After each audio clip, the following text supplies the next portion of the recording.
Hello दोस्तों, आज प्रस्तुत है प्रेमचंद की कहानी नया विवाह। जब से लाला डंगामल ने नया विवाह किया है, उनका यौवन नए सिरे से जाग उठा है।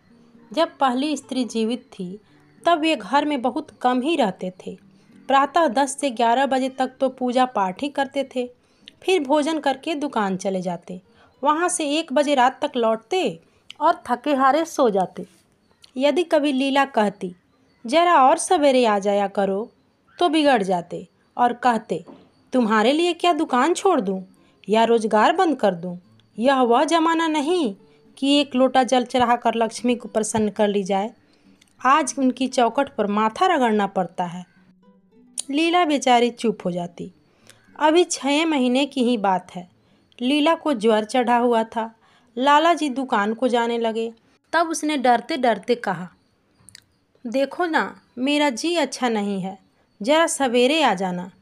डंगामल ने पगड़ी उतार खूंटी पर लटका दी और बोले, अगर मेरे बैठे रहने से तुम्हारा जी अच्छा हो जाए तो मैं दुकान न जाऊंगा।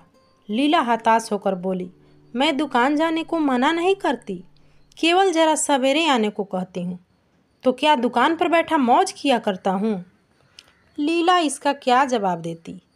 पति का यह स्नेहहीन व्यवहार ही उसके लिए कोई नई बात तो न थी। इधर कई साल से उसे इसका कठोर अनुभव हो रहा था। उसकी इस घर में कद्र नहीं है। वह अक्सर इस समस्या पर विचार भी किया करती, पर वह अपना कोई अपराध न पाती। पति की सेवा अब पहले से कहीं ज़्यादा करती। उसके काजभार को हल्का करने की बराबर चेष्टा करती रहती, बराबर प्रसन्न चित्त रहती। कभी उनके इच्छा के विरुद्ध कोई काम नहीं करती। अगर उसकी जवानी ढल चुकी थी तो इसमें उसका क्या अपराध था। किसकी जवानी सदैव स्थिर रहती है। अगर अब उसका स्वास्थ्य उतना अच्छा न था तो इसमें उसका क्या दोष। उसे बेकसूर दंड दिया जाता है। उचित तो यह था कि 25 साल का साहचर्य अब एक गहरी मानसिक और आध्यात्मिक अनुरूपता का रूप धारण कर लेता, जो दोष को भी गुण बना लेता, जो पके फल की तरह ज़्यादा रसीला, ज़्यादा मीठा और ज़्यादा सुंदर हो जाता। लेकिन लाला जी का वाणिक हृदय हर एक पदार्थ को वाणिज्य की तराजू से तौलता था।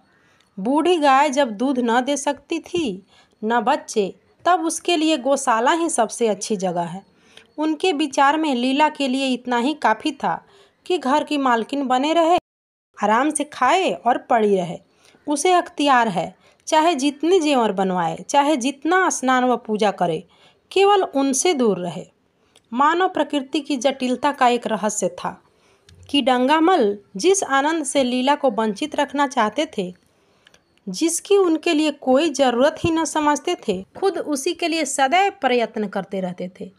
लीला 40 वर्ष की होकर भी बूढ़ी समझ ली गई, किंतु 43 के होकर वे अभी भी जवान ही थे, जवानी के उन्माद और उल्लास से भरे हुए। लीला से जब उन्हें एक तरह की अरुचि होती तो वह दुखिया जब अपनी त्रुटियों का अनुभव करके प्रकृति के निर्दय आघातों से बचने के लिए रंग व रोगन की आड़ लेती, तब लाला जी उसके बूढ़े नखरों से और भी घृणा करने लगे। वे कहते, वाह री तृष्णा, 7 लड़कों की माँ तो माँ हो गई, बाल खिजड़ी हो गए, चेहरा धुले हुए फलालैन की तरह सिकुड़ गया, मगर आपको अभी महावर, सिंदूर और मेहंदी और उपटन की हवस बाकी ही है।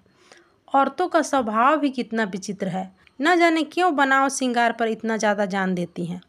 पूछो अब तुम्हें और क्या चाहिए।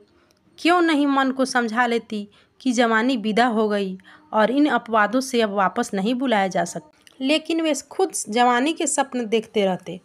उनकी जवानी की तृष्णा अभी भी शांत न हुई थी। जाड़ों की रसों और पाकों का सेवन करते रहते, हफ्ते में 2 बार खिजाब लगाते और एक डॉक्टर से मंकी ग्लैंड के विषय में पत्र व्यवहार करते रहते थे। लीला ने उन्हें असमंजस में देखकर कातर स्वर में पूछा, कुछ बतला सकते हो, आज कै बजे आओगे। लाला जी ने शांत भाव से पूछा, तुम्हारा जी आज कैसा है। लीला क्या जवाब दे। अगर कहती कि बहुत खराब है तो शायद वे वहाँ से वहीं बैठ जाएं और उसे जली कटी सुनाकर अपने दिल का बुखार निकालें। अगर कहती कि अच्छी हूँ तो शायद निश्चिंत होकर 2 बजे तक कहीं खबर ना लें। इस दुविधा में डरते डरते बोली, अब तक तो हल्की थी, लेकिन अब कुछ भारी हो रही है। तुम जाओ दुकान पर, लोग तुम्हारी राह देखते होंगे। हाँ, ईश्वर के लिए 1-2 न बजा देना। लड़के सो जाते हैं, मुझे जरा भी अच्छा नहीं लगता, जी घबराता है। सेठ जी ने अपने स्वर में स्नेह की चाशनी देकर कहा, 12 बजे तक आ जाऊंगा। लीला का मुख धूमिल हो गया। उसने कहा, 10 बजे तक नहीं आ सकते? 11:30 से पहले किसी तरह नहीं। नहीं, 10:30। अच्छा, 11 बजे। लाला वादा करके चले गए। लेकिन 10 बजे रात को एक मित्र ने मुजरा सुनने को बुला भेजा। इस निमंत्रण को कैसे इनकार कर देते? जब एक आदमी आपको खातिर से बुलाता है तब यह कहाँ की भलमनसाहत है कि आप उसका निमंत्रण अस्वीकार कर दें। लाला जी मुजरा सुनने चले गए और 2 बजे लौटे। चुपके से आकर नौकर को जगाया और अपने कमरे में आके लेटे रहे। लीला उनकी राह देखती रही। प्रति क्षण विकल वेदना का अनुभव करती हुई न जाने कब सो गई। अंत को इस बीमारी ने अभागिनी लीला की जान ही लेकर छोड़ा। लाला जी को उसके मरने का बहुत दुख हुआ। मित्रों ने संवेदना के तार भेजे। एक दैनिक पत्र ने शोक प्रकट करते हुए लीला के मानसिक और धार्मिक सद्गुणों को खूब बढ़ाकर वर्णन किया। लाला जी ने इन सभी मित्रों को हार्दिक धन्यवाद दिया और लीला के नाम से बालिका विद्यालय में 5 वजीफे प्रदान किए तथा मृतक भोज तो जितने समारोह से किया गया वह नगर के इतिहास में बहुत दिनों तक याद रहेगा। लेकिन 1 महीना भी न गुजरने पाया, लाला जी के मित्रों ने चारा डालना शुरू कर दिया। उसका असर यह हुआ कि 6 महीने की मधुरता के तप के बाद उन्होंने दूसरा विवाह कर लिया। आखिर बेचारा क्या करते? जीवन में एक सहचरी की तो आवश्यकता थी ही, और इस उम्र में तो इस तरह से वह अनिवार्य हो गई थी। जब से नई पत्नी आई, लाला जी के जीवन में आश्चर्यजनक परिवर्तन हो गया। दुकान से अब उतना प्रेम न था। लगातार हफ्तों न जाने में भी उनके कारोबार में कोई हर्ज नहीं होता।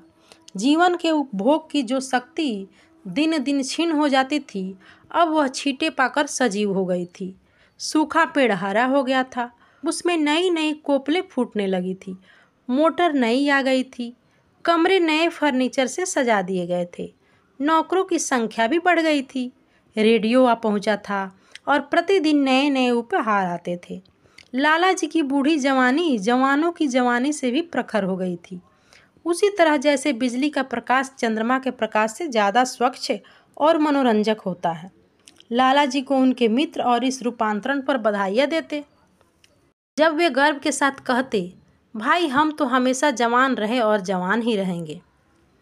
बुढ़ापा यहाँ आए तो उसके मुंह में कालिख लगाकर गधों पर उल्टा सवार करके शहर से निकाल दे। जवानी और बुढ़ापे को न जाने क्यों लोग अवस्था से संबद्ध कर देते हैं। जवानी का उम्र से उतना ही संबंध है जितना धर्म का आचार से, रुपये का ईमानदारी से, रूप का श्रृंगार से। आजकल के जवानों को आप जवान कहते हैं। उनकी 1000 जवानियों को अपने 1 घंटे से भी न बदलूंगा।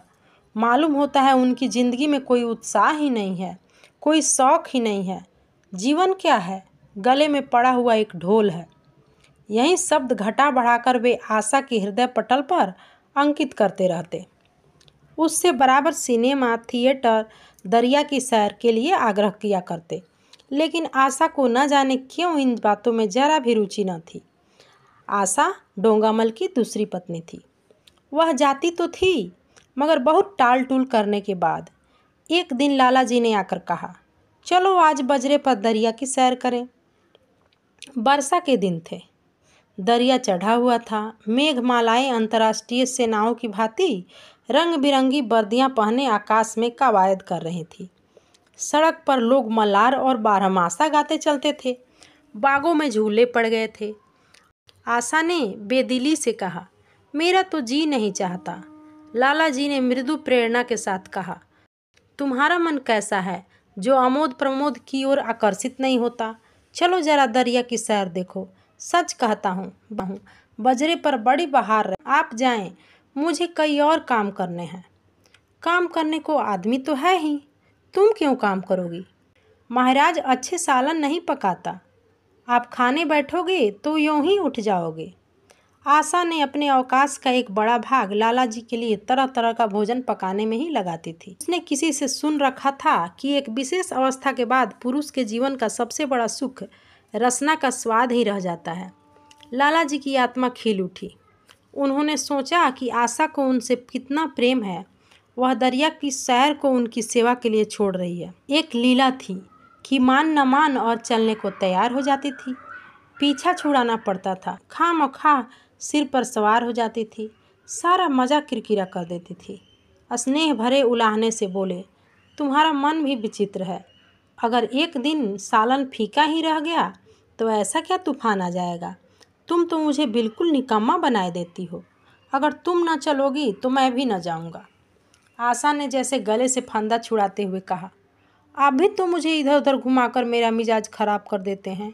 यह आदत पड़ जाएगी तो घर का धंधा कौन करेगा। मुझे घर की धंधों की रत्ती भर भी परवाह नहीं, बाल की नोक पर भी नहीं। मैं चाहता हूँ तुम्हारा मिजाज बिगड़े और तुम गृहस्थी की चक्की से दूर रहो। और तुम मुझे बार बार आप क्यों कहती हो। मैं चाहता हूँ तुम कहो, मुझे तुम कहो, तू कहो, गालियाँ दो, धौल जमाओ। तुम तो मुझे आप कह के जैसे देवता के सिंहासन पर बैठा देती हो। मैं अपने घर में देवता नहीं, चंचल बालक बनना चाहता हूँ। आशा ने मुस्कुराने की चेष्टा करके कहा, भला मैं आपको तुम कहूँगी। तुम बराबर वालों को कहा जाता है कि बड़ों को। मुनीम ने 1 लाख के घाटे की खबर सुनाई होती तो शायद लाला जी को इतना दुख न होता जितना आशा के इन कठोर शब्दों से हुआ। उनका सारा उत्साह, सारा उल्लास जैसे ठंडा पड़ गया। सिर पर बाकी रखी हुई फूलदार टोपी, गले में पड़ी हुई जोगिए रंग की चुनी हुई रेशमी चादर, वह तंजेब का बेलदार कुर्ता जिसमें सोने के बटन लगे हुए थे, यह सारा ठाट कैसे उन्हें हास्यजनक जान पड़ने लगा, जैसे वह सारा नशा किसी मंत्र से उतर गया। निराश होकर बोले, तो तुम्हें चलना है या नहीं। मेरा जी नहीं चाहता तो मैं भी ना जाऊं। मैं आपको कब मना करती हूँ। फिर आप कहा। आशा ने जैसे भीतर से जोर लगाकर कहा, तुम। और उसका मुखमंडल लज्जा से आरक्त हो गया। हाँ, इसी तरह तुम कहा करो। तो तुम नहीं चल रही हो क्या। अगर मैं कहूँ तुम्हें चलना पड़ेगा तब चलूँगी। आपकी आज्ञा मानना मेरा धर्म है। लाला जी आज्ञा न दे सके। आज्ञा और धर्म के शब्द जैसे उन्हें कानों में चुभने से लगे। खिसियाए हुए बाहर को चल पड़े। उस वक्त आशा को उन पर दया आ गई। बोली, तो कब तक लौटोगे। मैं नहीं जा रहा हूँ। अच्छा, तो मैं भी चलती हूँ। जैसे कोई जिद्दी लड़का रोने के बाद अपनी इच्छित वस्तु पाकर उसे पैरों से ठुकरा देता है, उसी तरह लाला जी ने मुंह बनाकर कहा, तुम्हारा जी नहीं चाहता तो न चलो, मैं आग्रह नहीं करता। आशा गई, लेकिन उमंग से नहीं। जिस मामूली वेश में थी उसी तरह चल खड़ी हुई। न कोई सजीली साड़ी, न जड़ाऊ गहने, न कोई श्रृंगार, जैसे कोई विधवा हो। ऐसी ही बातों पर लाला जी मन में झुलसा उठते थे। ब्याह किया था जीवन का आनंद उठाने के लिए, झिलमिलाते हुए दीपक में तेल डालकर उसे और चटक करने के लिए। अगर दीपक का प्रकाश तेज न हुआ तो तेल डालने से क्या लाभ। न जाने इसका मन क्यों इतना शुष्क और नीरस है। जैसे कोई ऊसर पे इतना ही पानी डालो उसमें हरी पत्तियों के दर्शन न होंगे। जड़ाऊ गहनों से भरी पेटियां खुली हुई हैं। कहाँ कहाँ से मंगवाएं, दिल्ली से, कलकत्ते से कैसी कैसी बहुमूल्य साड़ियाँ रखी हुई हैं। एक नहीं, सैकड़ों, पर केवल संदूक में कीड़ों का भोजन करने के लिए। दरिद्र घर की लड़कियों में यही ऐब होता है, उनकी दृष्टि सदैव संकीर्ण होती है। न खा सके, न पहन सके और न दे सके। उन्हें तो खजाना भी मिल जाए तो यही सोचती रहेंगी कि खर्च कैसे करें। दरिया की सैर तो हुई पर विशेष आनंद न आया। कई महीनों तक आशा की मनोवृत्तियों को जगाने का असफल प्रयत्न करके लाला जी ने समझ लिया कि इसकी पैदाइश ही ऐसी है, लेकिन फिर भी निराश न हुए। ऐसे व्यापार में एक बड़ी रकम लगाने के बाद वे उसमें अधिक से अधिक लाभ उठाने की वाणिक प्रवृत्ति को कैसे त्याग देते। ग्रामोफोन अगर बिगड़ गया है, गाता नहीं है या साफ आवाज़ नहीं निकलती तो उसकी मरम्मत तो करानी पड़ेगी। उसे उठाकर रख देना तो मूर्खता है। इधर बूढ़ा महाराज एकाएक बीमार होकर घर चला गया था और उसकी जगह उसका 17-18 साल का जवान लड़का आ गया था। कुछ अजीब गंवार था, बिल्कुल झंगड़ उजड़ू, कोई भी बात नहीं समझता। जितने फुलके बनाता उतने तरह के। हाँ, एक बात समान होती, सब बीच में मोटे मोटे होते, किनारे पतले। दाल कभी तो इतनी पतली जैसे चाय, कभी इतनी गाढ़ी जैसे दही। नमक कभी इतना कम कि बिल्कुल फीकी, कभी इतना तेज कि नींबू का शौकीन। आशा मुंह हाथ धोकर चौके में पहुंच जाती है और इस डम्फोर संघ को भोजन पकाना सिखाती। एक दिन उसने कहा, तुम कितने नालायक आदमी हो जुगल। आखिर इतनी उम्र तक तुम घास खोदते रहे या भाड़ झोंकते रहे कि फुलके नहीं बना सकते। जुगल आंखों में आंसू भर भर कहता, बहू जी अभी मेरी उम्र ही क्या है, 17वां ही तो पूरा हुआ है। आशा को उसकी बातों पर हंसी आ गई। उसने कहा, तो रोटियां पकाना क्या 10-5 साल में आता है। आप 1 महीना सिखा दे बहू जी, फिर देखिए मैं आपको कैसे फुलके खिलाता हूँ कि जी खुशी हो जाए। जिस दिन मुझे फुलके बनाने आ जाएंगे मैं आपसे कोई इनाम लूँगा। सालन तो अब मैं कुछ कुछ बनाने लगा हूँ। क्यों? आशा ने हौसला बढ़ाने वाली मुस्कुराहट के साथ कहा, सालन नहीं, वो बनाना आता है। अभी कल ही नमक इतनी तेज था कि खाया न गया, ताले में कचाधा आ रही थी। मैं जब सालन बना रहा था तब आप कहाँ थी? अच्छा, तो मैं जब यहाँ बैठी रहूँ तब तुम्हारा सालन बढ़िया पकेगा। आप बैठी रहती हैं तब मेरी अकल ठिकाने रहती है। आशा को जुगल की इन भोली बातों पर खूब हंसी आती रही। हंसी को रोकना चाहती थी पर इस तरह निकल पड़ती थी जैसे भरी बोतल उड़ेल दी गई हो। और मैं जब नहीं रहती तब तो आपके कमरे के द्वार पर जा बैठता हूँ, वहाँ बैठकर अपनी तकदीर को रोता हूँ। आशा ने हंसी को रोक कर पूछा, क्यों रोते हो? न पूछिए बहू जी, आप इन बातों को नहीं समझेंगी। आशा ने उसके मुख की ओर प्रश्न की आंखों से देखा। उसका आशय तो समझ गई पर न समझने का बहाना किया। तुम्हारे दादा आ जाएंगे तब तुम चले जाओगे। और क्या करूँगा बहू जी, यहाँ कोई काम दिलवा दीजिएगा तो पड़ा रहूँगा। मुझे तो मोटर चलाना सिखा दीजिए, आपको खूब सैर कराया करूँगा। नहीं नहीं बहू जी, आप हट जाइए, मैं पतीली उतार लूँगा। ऐसी अच्छी साड़ी है आपकी, कहीं कोई दाग न पड़ जाए। आशा पतीली उतार रही थी। जुगल ने उसके हाथों से सड़सी लेनी चाहिए। दूर रहो, फूहड़ तो तुम हो ही, कहीं पतीली पाँव पर गिरा ली तो महीने छींकोगे। जुगल के मुख पर उदासी छा गई। आशा ने मुस्कुराकर पूछा, क्यों, मुंह क्यों लटक गया सरकार का? जुगल रुआंसा होकर बोला, आप मुझे डांट देती हैं बहू जी, तब मेरा दिल टूट जाता है। सरकार कितना ही घुड़के, मुझे बिल्कुल ही दुख नहीं होता। आपकी नज़र कड़ी देखकर मेरा खून सर्द हो जाता है। आशा ने दिलासा दिया, मैंने तुम्हें डांटा तो नहीं, केवल यही तो कहा कि कहीं पतीली तुम्हारा पाँव पर गिर जाए तो क्या हो। हाथ तो आपका भी है, कहीं आपके हाथ ही से छूट पड़े तो। डंगामल ने रसोई के द्वार पर आकर कहा, आशा जरा यहाँ आना, देखो तुम्हारे लिए कितने सुंदर गमले लाया हूँ, हमारे कमरे के सामने रखे जाएंगे। तुम यहाँ धूल धुक्कड़ में क्या कर रही हो? इस लड़के से कह दो जल्दी महाराज को बुलाए, नहीं तो मैं कोई दूसरा आदमी रख लूँगा। महाराज की कमी नहीं है, आखिर कब तक कोई रियासत करे। गधों को जरा भी तमीज़ नहीं आई। सुनता है जुगल, लिख दे आज अपने बाप। चूल्हे पर तावा रखा हुआ है। आशा रोटियां बेलने लगी। जुगल तवे के लिए रोटियों का इंतजार कर रहा था। ऐसी हालत में भला आशा कैसे गमले देखने जाती? उसने कहा, जुगल रोटियां टेढ़ी मेढ़ी बेल डालेगा।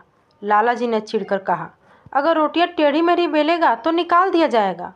आशा अनसुनी कर कर बोली, 10-5 दिन में सीख जाएगा, निकालने की क्या ज़रूरत है? तुम आकर बतला दो गमले कहाँ रखे जाएं। कहती हूँ रोटियां बेल कर आ जाती हूँ। नहीं, मैं कहता हूँ तुम रोटियां मत बेलो, आप तो खामखा जिद करते हैं। लाला जी सन्नाटे में आ गए। आशा ने कभी इतनी रुखाई से उन्हें जवाब न दिया है, और यह केवल रुखाई न थी, इसमें कटुता भी थी। लज्जित होकर चले गए। उन्हें ऐसा क्रोध आ रहा था कि इन गमलों को तोड़कर फेंक दें, सारे पौधों को चूल्हे में डाल दें। जुगल ने सहमे हुए स्वर में कहा, आप चली जाएं बहू जी, सरकार बिगड़ जाएंगे। बको मत, जल्दी जल्दी फुलके सेको, नहीं तो निकाल दिए जाओगे। और आज मुझसे रुपये लेकर अपने लिए कपड़े बनवा लेना। भिखमंगो किसी सूरत बनाए घूमते हो, और बाल क्यों इतने बढ़ा रखे हैं, तुम्हें कोई नाई नहीं जुटता? जुगल ने दूर की बात सोची, बोला, कपड़े बनवा लूँ तो दादा को क्या हिसाब दूंगा? अरे पागल, मैं हिसाब में देने को नहीं कहती, मुझसे ले जाना।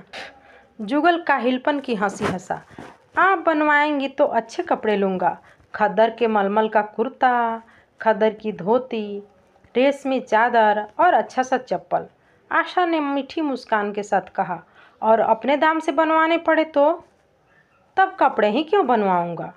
बड़े चालाक हो तुम। जुगल ने अपनी बुद्धिमत्ता का प्रदर्शन किया। आदमी अपने घर में सूखी रोटियां खाकर सो रहता है, लेकिन दावत में तो अच्छे अच्छे पकवान ही खाता है। वहाँ भी यदि रूखी रोटियां मिले तो वह दावत जाए ही नहीं। यह सब मैं नहीं जानती। एक गाढ़े का कुर्ता बनवा लो और एक टोपी ले लो। हजामत के लिए 2 आने पैसे ऊपर से ले लो। जुगल ने मानकर कहा, रहने दीजिए, मैं नहीं लेता। अच्छे कपड़े पहनकर निकलूंगा तब आपकी याद आवेगी। सड़ियल कपड़े पहनकर तो और जी जलेगा। तुम स्वार्थी हो। मुफ्त में कपड़े लोगे और साथ ही बढ़िया भी। अब यहाँ से जाने लगूं तो आप मुझे अपना चित्र दीजिएगा। मेरा चित्र लेके क्या करोगे? अपनी कोठरी में लगाऊंगा और नित्य देखा करूंगा। बस वही साड़ी पहनकर खिंचवाना जो कल पहनी थी। वही मोतियों की माला भी हो। मुझे नंगी नंगी सूरत अच्छी नहीं लगती। आपके पास तो बहुत गहने होंगे, आप पहनती क्यों नहीं? तो तुम्हें गहने अच्छे लगते हैं? बहुत। लाला जी ने फिर आकर जलते हुए मन से कहा, अभी तक तुम्हारी रोटियां नहीं पकी जुगल। अगर कल से तूने अपने आप अच्छी रोटियां नहीं पकाई तो मैं निकाल दूंगा तुम्हें। आशा ने तुरंत हाथ मुंह धोया और बड़े प्रसन्न से लाला जी के साथ गमले देखने चली गई। इस समय उसकी छवि में प्रफुल्लता की रौनक थी। बातों में भी जैसे शक्कर घुली हुई थी। लाला जी का सारा खिसियानापन मिट गया। उसने गमलों को मुग्ध आंखों से देखा। उसने कहा, मैं इनमें से कोई गमला ना जाने दूंगी। सब मेरे कमरे के सामने रखवाना। सब? कितने सुंदर पौधे हैं। वाह, इनके हिंदी नाम भी मुझे बतला देना। लाला जी ने छेड़ा। सब गमले क्या करोगी? 10-5 पसंद कर लो, शेष में बाहर रखवा दूंगा। जी नहीं, मैं एक भी नहीं छोड़ूंगी। सब यहीं रखे जाएंगे। बड़ी लालचीन हो तुम। लालचीन ही सही, मैं आपको एक भी न दूंगी। 2-4 तो दे दो, इतनी मेहनत से लाया हूँ। जी नहीं, इनमें से एक भी न मिलेगा। दूसरे दिन आशा ने अपने को आभूषण से खूब सजाया और फिरोजी रंग की साड़ी पहनकर निकली। तब लाला जी की आंखों में ज्योति आ गई। समझे, अवश्य ही अब उनके प्रेम का जादू कुछ कुछ चल रहा है। नहीं तो उनके बार बार आग्रह करने पर भी, बार बार याचना करने पर भी उसने कोई आभूषण न पहना था। कभी कभी मोतियों का हार गले में डाल लेती थी, वह भी ऊपरी मन से। आज वह आभूषणों से अलंकृत होकर फूली नहीं समाती, इतराई जाती है। मानो कहती हो, देखो मैं कितनी सुंदर हूँ। पहले जो बंद कली थी आज खिल गई थी। लाला जी पर घड़ों नशा चढ़ा हुआ था। वे चाहते थे उनके मित्र और बंधु वर्ग आकर इस सोने की रानी के दर्शनों से अपनी आंखें ठंडी करें, देखें कि वह कितनी सुंदर, संतुष्ट और प्रसन्न है। जिन विद्रोहियों ने विवाह के समय तरह तरह की शंकाएं की थी, वे आंखें खोलकर देखें कि डंगामल कितना सुखी है। विश्वास, अनुराग और अनुभव ने चमत्कार किया है। उन्होंने प्रस्ताव किया, चलो कहीं घूम आए, बड़ी मज़ेदार हवा चल रही है। आशा इस वक्त कैसे जा सकती थी? अभी उसे रसोई में जाना था। वहाँ से कहीं 12 बजे तक फुर्सत मिलेगी। फिर घर के दूसरे धंधे सिर पर सवार हो जाएंगे। सैर सपाटे के पीछे क्या घर चौपट कर दें? सेठ जी ने उसका हाथ पकड़ लिया और कहा, नहीं, आज मैं तुम्हें रसोई में न जाने दूँ। महाराज के किए कुछ न होगा तो आज उसकी सामत आ जाएगी। आशा के मुख पर से वह प्रफुल्लता जाती रही। मन भी उदास हो गया। एक सोफा पर लेटकर बोली, न जाने आज क्यों कलेजे में मीठा मीठा दर्द हो रहा है। ऐसा दर्द कभी नहीं होता था। सेठ जी घबरा उठे। यह दर्द कब से हो रहा है? हो तो रहा है रात से ही, लेकिन अभी कुछ कम हो गया था, अब फिर होने लगा है। रह रह कर चुभन सी हो जाती है। सेठ जी एक बात सोचकर दिल ही दिल में फूल उठे। अब वे गोलियां रंग ला रही हैं। राजवैद्य जी ने कहा था कि जरा सोच समझकर इनका सेवन कीजिएगा। क्यों न हो, खानदानी वैद्य हैं। इनके बाप बनारस के महाराज के चिकित्सक थे। पुराने नुस्खे हैं इनके पास। उन्होंने कहा, रात से ही यह दर्द हो रहा है? तुमने मुझसे कहा नहीं वैद्य जी से कोई दवा मंगवाता? मैंने समझा था आप अच्छा हो जाएगा, मगर अब बढ़ रहा है। कहाँ दर्द हो रहा है? जरा देखूं तो। कुछ सूजन तो नहीं? सेठ जी ने आशा के आंचल की तरफ हाथ बढ़ाया। आशा ने शर्मा कर सिर झुका लिया। उसने कहा, यह तुम्हारी शरारत मुझे अच्छी नहीं लगती। मैं अपनी जान से मरती हूँ और तुम्हें हंसी सूझती है। जाकर कोई दवा ला दो। सेठ जी अपने पुंसत्व का यह डिप्लोमा पाकर उससे कहीं ज़्यादा प्रसन्न हुए जितना राय बहादुरी पाकर होते। इस विजय का डंका पीटे बिना उन्हें कैसे चैन आ सकता था। जो लोग उनके विवाह के विषय में द्वेषमय टिप्पणियां कर रहे थे, उन्हें नीचे दिखाने का कितना अच्छा अवसर हाथ आया है, और इतना जल्दी। डंगामल सबसे पहले पंडित भोलानाथ के पास गए और भाग ठोक कर बोले, भाई मैं तो बड़ी विपत्ति में फंस गया। कल से उसके कलेजे में दर्द हो रहा है। कुछ बुद्धि काम नहीं करती। कहती है ऐसा दर्द पहले कभी नहीं हुआ। भोलानाथ ने कुछ हमदर्दी न दिखाई। सेठ जी यहाँ से उठकर उसके दूसरे मित्र लाला फागमल के पास पहुँचे और उनसे भी लगभग इन्हीं शब्दों में यह शोक संवाद कहा। फागमल बड़ा सोहदा था, मुस्कुराकर बोला, मुझे तो आपकी शरारत मालूम होती है। सेठ जी की बाँछें खिल गई। उन्होंने कहा, मैं अपना दुख सुना रहा हूँ और तुम्हें दिल लगी सूझती है। जरा भी आदमियत नहीं है तुम में। मैं दिल लगी नहीं कर रहा हूँ, इसमें दिल लगी की क्या बात है। वे हैं कमसीन, कोमलांगी, और आप ठहरे पुराने लठैत, दंगल के पहलवान। बस अगर यह बात ना निकले तो मूछें मुँह डालो। सेठ की आंखें जगमगा उठी। मन में यौवन की भावना प्रबल हो उठी। उसके साथ ही मुख पर भी यौवन की झलक आ गई। छाती जैसे कुछ फैल गई। चलते समय उनके पग अधिक मजबूती से जमीन पर पड़ने लगे और सिर की टोपी न जाने कैसे बांकी हो गई। आकृति से बांकमन की शान बरसने लगी। जुगल ने आशा के सिर से पांव तक जगमगाते देखकर कहा, बस बहू जी, आप इसी तरह पहने ओढ़े रहा करें। आज मैं आपको चूल्हे के पास न आने दूंगा। आशा ने नैन बाण चलाकर कहा, क्यों? आज यह नया हुक्म क्यों? पहले तो तुमने कभी मना नहीं किया। आज की बात दूसरी है। जरा सुनो, क्या बात है? मैं डरता हूँ कहीं आप नाराज ना हो जाएं। नहीं नहीं, कहो, मैं नाराज ना होऊंगी। आज अब बहुत सुंदर लग रही हैं। लाला डंगामल ने असंख्य बार आशा के रूप यौवन की प्रशंसा की थी, मगर उनकी प्रशंसा में उसे बनावट की गंध आती थी। वह शब्द उनके मुख से निकलकर कुछ ऐसे लगते थे जैसे कोई पंगु दौड़ाने की चेष्टा कर रहा हो। जुगल के इन सीधे शब्दों में एक उन्माद था, एक नशा था, एक चोट थी। आशा की सारी देह प्रकंपित हो गई। तुम मुझे नज़र लगा दोगे जुगल? इस तरह से क्यों घूरते हो? अब यहाँ से चला जाऊँगा।